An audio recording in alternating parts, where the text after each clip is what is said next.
Alright guys, welcome back to VALORANT News. Massive announcements yesterday as to the future of the VCT. The full kickoff format and bracket has been confirmed. Lots of controversy here, especially with the way Evil Geniuses might be completely blessed by winning the World Championship despite their new roster that might not necessarily be anywhere near as good. But also, understandably, lots of reaction and drama with regard to the entire season-long format. After a massive off-season, there was lots of expectations that the number of games in the season would go up quite considerably. That is not the case at all. In some ways, VCT even taking steps back this year compared to previously. Very much intrigued to your thoughts in the comments below. Hit the like button if you enjoy. Subscribe if you're new as always. I would greatly appreciate it. So plenty to get into. Firstly, just to mention, the end of January, that's when, well, Path to Pro officially begins. Sign-ups are now live until January the 24th. So if you guys want to get involved, or just to make you guys aware that, yeah, the Open Qualifier for Challenges is coming soon. It's, well, the Open Qualifiers are now live to sign up, which was confirmed last night by Knights Arena. This also from Ten's been sick for the past few days. Again, I mean, every time this happens, I always think, damn,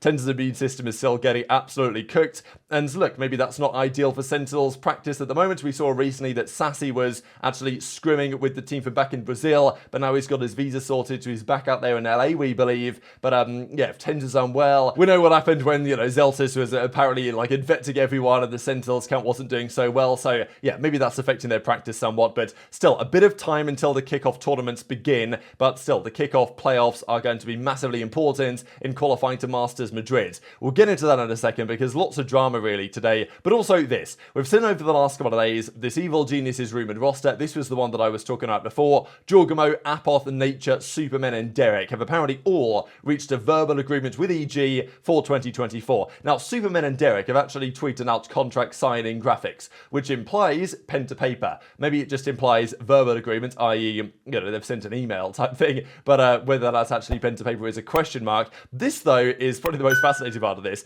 If agreements are finalised, this roster will play in VCT Americas if EG remains in the league. So, you know, Zelta says, what do they mean if they stay in the league? Because we saw yesterday big rumours emerging that, you know, EG are going to be gone and FlyQuest are coming in. Or maybe it's FlyQuest, maybe it's not, I don't know. But, you know, what's going on with EG? They are still seemingly signing these players and getting it all sorted. And I'm a bit concerned, if I was these guys, I'd be concerned that even if I've signed a contract, if EG all of a sudden get kicked out of the league, or they leave the league or whatever, then FlyQuest might not want to sign these guys. You know, there's no reason why, I wouldn't say, that FlyQuest have to come in and sign the same team that EG were going to have. But also, despite all the rumours on that, it feels like now is like, this is almost the last and final call if Riot want to make a decision on this, because EG themselves as an organisation, I don't know if they will necessarily pull out of the VCT, because given the stipends that they receive from being a partnered team, they can probably just pay these guys minimum salaries and make a profit, right? They can probably turn a profit by being in the partnership league from doing this. And then, you know, if you qualify for tournaments, you get the sticker money, or not sticker money in this game, but, you know, you get the cut of the skins that are in the game, stuff like this. So I don't think EG are going to pull out, but clearly as a terrible organisation, Riot will have to kick them at some point. Like, I don't think there's any denying that,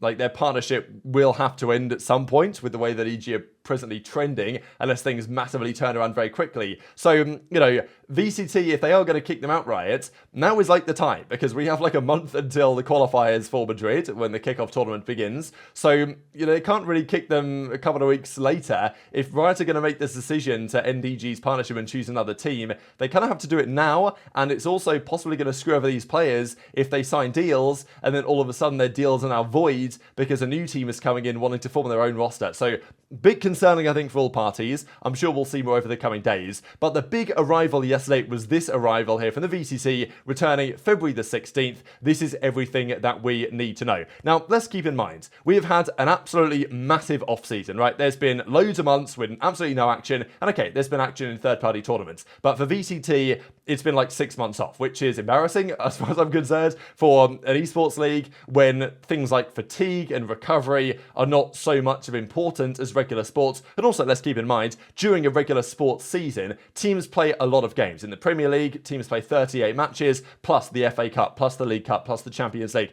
plus all sorts of other competitions. I don't really know so much about the NBA, but I think teams in that play like 80 games, and baseball, it's like insane the amount of games that are played nowadays. But apparently, for whatever reason, the VCT has other ideas. The big story though, I guess before we get into that, is the format for the season. So here we go, VCT China has officially arrived. Here are all the teams, and well, this is the set of teams in the entire league, 11 teams per region, and 11 teams is kind of an ugly number of teams to incorporate into a bracket. This, however, to mention is the overall season schedule. So again, they're talking about it being February to September. You know, the reality is that for most of these teams, the season doesn't last very long at all. I mean, they say VCT kickoff here from, like, they put it in January, but it's actually not there at all. It starts mid-February. So, you know, they're just trying to make the season look longer than it actually is. There's only 2 Masters events. One of them has 8 teams in Madrid. One of them has 12 teams at Shanghai. Not 100% sure yet how the qualification for Shanghai is going to be done, especially when there won't be that many matches played in the regular season by the time Shanghai qualification comes around. Maybe they'll have like a playoffs, and that will determine who goes to Shanghai. Maybe the winner of Madrid auto qualifies.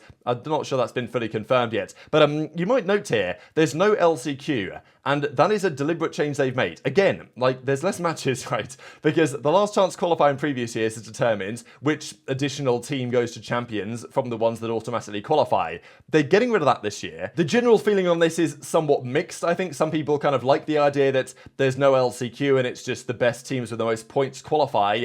But I kind of really liked an LCQ. The idea that it's like all the teams still have a chance down to the wire, you know, one final chance to qualify for champs. And to be honest, sure, this year, I don't believe any LCQ teams made it out of the groups, but in recent times they have done, right? The last couple of years, LCQ teams have made it through groups and made a bit of a run. And, you know, I just think getting rid of it doesn't make much sense to me. I love the idea of an LCQ. Like, it's always exciting that it's, okay, well, even if we lose, we can still qualify through the LCQ. But no, now they're doing championship points, which you can accrue by winning games, winning masters, winning kickoffs, and all this type of stuff. And if you win them, you get certain points. So the idea is that if you win Masters 1, but then you kind of have a bit of a lackluster start to, you know, the second stage, let's say, you can still qualify for champions based on the number of championship points you've accrued. So I don't think this new format is horrible, but it's like, why do we need to get rid of an LCQ, especially when we already don't have many tournaments in a year, and now one more is going to be disappearing. So Leo Farrier says, less than 1 month to go, it'll be worth the wait. Now, and he actually describes here how championship points are essentially replacing the LCQ. If a team does well all year but fumbles stage 2, they probably still deserve to be a champion. So that's kind of the plan there, but you know, I think I like the idea of an LCQ personally. Before we get into the bracket for the kickoff, I wanted to mention though the entire season format, because as I say, in other sports, there are loads of games played and loads more traveling done. In VALORANT, for some reason, we have like no games. So it was actually said in there that, well, people maybe thought that after last year and after this kind of general feeling that the VCT was going to up the number of matches played, because I think that's like the main thing people want. People want the season to be longer and people want more matches played. They want to see their favorite team play more often. But no, apparently that's not the case. And maybe it's because they have to share the arena with League of Legends and there's other concerns. But I think there was a feeling that, okay, maybe in stage 1 and stage 2, there'll be 10 regular games. Last year, there was only 10 regular games for the entire season. So the feeling was, okay, we've got stage 1 and stage 2, that's going to be 10 per stage. But no, it's been confirmed there'll be 10 regular season matches across stage 1 and 2. So as Leo says, we couldn't do a full round robin within each stage without making the stages too long or going on best of ones, which we didn't want. Stages too long, I mean, you know, we've had September, October, November, December, January with no matches, by the way. Like, it is definitely possible. If you, I mean, maybe they'll do this next year. I just get frustrated about this because I think it's so stupid that esports manages to have like the shortest seasons in all regular sports, despite having the least reason to actually have incredibly short seasons. I just don't understand it. Like, what do you mean making the stages too long? We've just had 4 months off. Hopefully next year they fix it. But yeah, so the teams will be divided into 2 groups, play within their group on stage 1 and then cross group in stage 2, completing a round robin in the season. So Leo then says, we're expanding the calendar next year to space things out, but we like the baseline number of matches the teams currently play. We're not looking to increase that. So, you know, apparently that's what Leo basically says. Next year, they're also just going to do 10 regular season games. And maybe his point is, sure, fans want to see the best teams play more, which is true. But again, we're getting, what, an 8-team Masters Madrid, a 12-team Masters Shanghai? Like, that's very exclusive already, plus, of course, the World Championship at the end of the year. Sure, there's lots of Valorant to watch and game changers and challenges, but there isn't much for 6 months of the year. And I don't know, I just think the general feeling of the community is we need more matches to be played, and there simply isn't at the moment. It's like in the Counter-Strike world, I think most people think there's probably too many matches, too many tournaments in Counter-Strike to keep up with, and I actually agree with that assessment. But in Valorant and many other esports, I think there's too few. So if could we not get a middle ground between like kind of what Valorant is doing now, what Counter-Strike has done for years? I don't know. Like, I think that'd be better for everyone because, you know, more games by the top teams is surely the best way to go about this, and also means the teams themselves get more opportunities to do things and to, you know, sell time to their sponsors. Like, there's so many benefits to just playing more, especially when regular sports play so much more than we do. I simply don't understand it. Anyway, this is the Kickoff tournament format. So around the world, this is how it goes. Now, gotta say, 11 teams is always going to be a bit of an awkward format, right? Getting 11 down to 2 is a bit complicated. So this is how they're going to do it. The teams are seeded as follows. So number 1 gets a bye in Group C, and teams 10 and 11 play each other in Group C. The other groups, Group A and Group B here, are going to be GSL style, so it just means win 2 before you lose 2, and you get through as either the number 1 seed in Group A or B or the number 2 seed in Group A or B. All the teams that are the number 1 seed, they go straight through to the playoff bracket. The number 2 seed then have a play-in where they'll play each other over 3 games, and the winner of that play-in, basically who wins like the majority of games or whatever, then goes through as the play-in winner. They'll play the number 1 seed that gets through from Group A, and then Group B and C's number 1 teams go through. So, you know, it's actually very interesting. But what you might notice about this format is that it massively favors the number 1 seed. The number 1 seed here has a huge edge because they play the winner of the worst 2 teams. So team 10 and 11 here, they play the winner of that game. So team 1 has a great chance to win that and go through as Group C's number 1, and then Group C's number 1 then plays Group B's number 1, which is of the best 6 through 9. So, you know, again, that's theoretically an easier game. And only you've got to win 2 matches if you're team 1 to get through to the playoffs, right? Because the 2 teams that win this match here and this match here, they qualify through, and that qualifies to Masters Madrid, right? 2 teams from each region qualify through. So out of these 11, 2 teams make it, and team 1 only has to win 2 games to make it through, which is probably going to be EG, right? Despite the fact that their team might be terrible, like, you know, they only have to win 2 games to make it to Madrid, based on what we currently believe. Now, I just wanted to mention this for you guys, because Take put this together, I thought was, you know, good analysis. Now, you can debate on the merit of this and what you guys think about it, but he's kind of put together his list of what he believes could be the seedings. We don't yet know the seedings. It might depend somewhat on whether EG still exist, to be honest, but if EG do exist, they probably will be number 1 seed, because how can you not put them, the champs winners, as the number 1 seeds? You probably have to, really. So then there's a question, what else do you do? Because Loud probably seconds, based on, you know, winning the Americas playoffs and all this stuff. Then, you know, he's got NRG, Crew potentially, and then you've got, you know, the LCQ results. G2, I suppose, might be automatically lowest seed because they, you know, weren't in the league. I guess that makes sense. So this is the theoretical list of seedings, and then you can then put that into the bracket and figure out what that might potentially be